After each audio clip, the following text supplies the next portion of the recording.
Today for supper, we are having, however you say, gyros. White Canadians would say gyros. It's supposed to be said like a gyro or gyro. That's what they say on the line. I started liking these, or that kind of meal, when we would buy, you could buy that kit at Costco that has like the gyro meat and little man and whatever else it comes with. But it's like, you're not sure if you like it, but then you kind of get hooked on the flavor of the meat, like the lamb combo, and then you cook it in the pan, so it's kind of crispy and kind of oily, and it's just like something so good about it. But you can't buy that from the store all the time, and I don't know where you buy that meat. Like, where do you buy just gyro meat? So I use a recipe from Pinterest. So you use beef and lamb. I used to do a 2-to-1 ratio. I'm doing a 3-to-1 ratio today because I only have one package of lamb. I prefer to do a 2-on-2, but work with what you have. This recipe, like, you form it into kind of like ovals or logs or whatever, and then you cook it in the oven, and then in the recipe they're just eating it like that. But what I found, so you get that little kind of crispy and oiliness to it, is after I cook the log, I take it out and I slice it up and then cook it some more so that you can get crispy kind of pieces instead of some, giant chunk of meat. Hang around, that's what we're gonna do. Quick fire ingredients: lamb, beef, butter or bacon grease if you have some, eggs, milk, lemon juice, panko breadcrumbs, loads of garlic, always loads of garlic, salt, pepper, oregano, rosemary, cumin.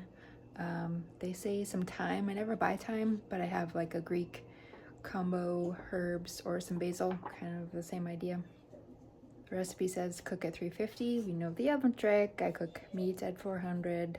It usually ends up poorly when I jump around with ingredients because I'm good for missing something, but to soften it up, I put in 2 cups of breadcrumbs, 1 cup of milk, 4 tablespoons of lemon juice, and roughly maybe 2 tablespoons of butter. The butter's not going to do anything, obviously. It's not going to melt right now, but we'll just put this here and I'll give it a little stir. All right, we got 4 pounds of meat, 2 tablespoons of butter, 4 eggs, a cup of milk, 4 tablespoons of lemon juice, 2 cups of breadcrumbs, lots of garlic. That's a technical term. The recipe calls for 6 cloves of garlic when it's halved, so buttload of garlic. 8 teaspoons of salt, which sounds like a lot, but salt isn't bad like we think it is.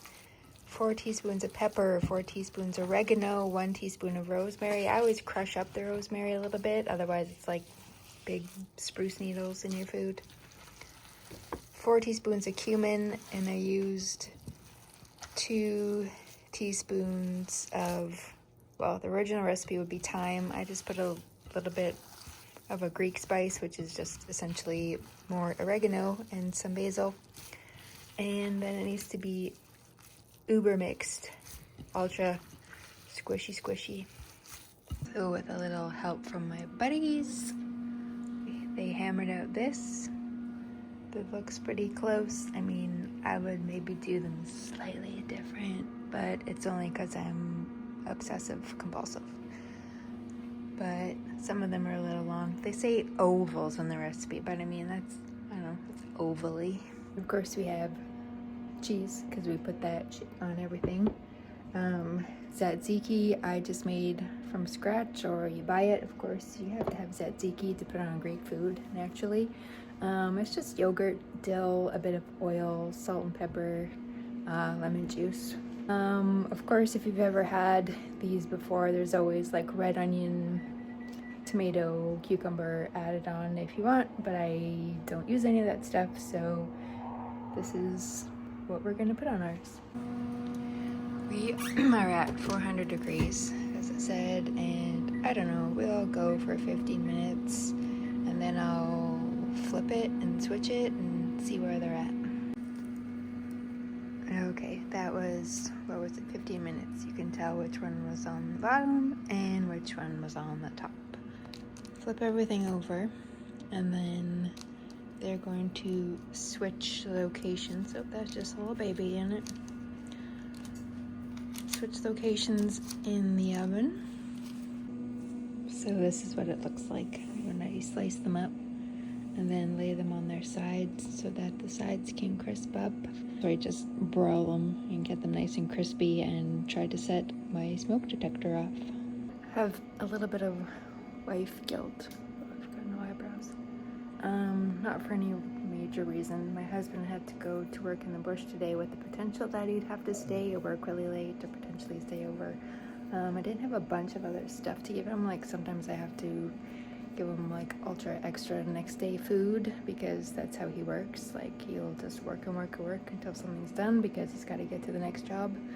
But my plan was if he had to stay, he wasn't certain, but again, I should have planned better. I should have been prepared. But I didn't have a bunch of other additional food to give him. So I was like, well, I'll just go in the morning and take him food or whatever. It's not a big deal. Not quite 2 hours away where he works a lot. But again, it's just driving. We drive everywhere for 2 hours. Anything we ever do is 2 hours. Work is 2 hours. Any leisure thing we do is 2 hours. It's not even a big deal. I've done plenty of there and backs. But he was kind of going on about not bothering or like, I can come tonight or I'll come in the morning. And he's kind of just not in the mood to have it. You know, maybe we'll just work through the night. And if he's done in the middle of the night, it doesn't make sense. Or he doesn't want to stop, blah, blah, blah. But these things make me feel bad. I feel guilty when someone doesn't have food. None of us are starving by any means. We're not starving. But when you're hungry and you've worked all day, I always feel bad. I have extreme wife guilt if he doesn't have enough food or if something is gross in his lunch. I don't get a beat down about it, so everybody relax.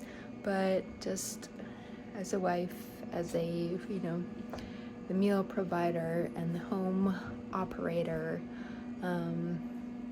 just like kind of makes me feel sick. I feel bad. I could just run there. I could just run there and, you know, put food under his wheel and leave. You know, I could do that.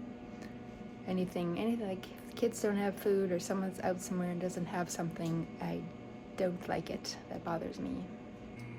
Anyway, warming the naan because I want it soft and pliable. Just broiling, getting the stuff crispy. And then we'll have, you know, Frank's. We put that on everything too. There's some cheese, there's some tzatziki, whatever else anybody wants. As much as I love naan, like I would sleep on a bed of naan, seriously.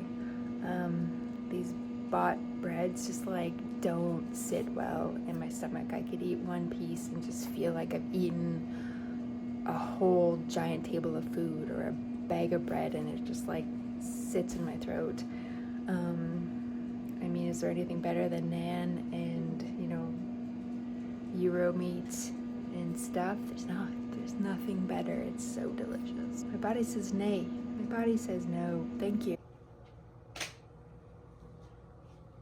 And non-naan. Tzatziki cheese hot sauce.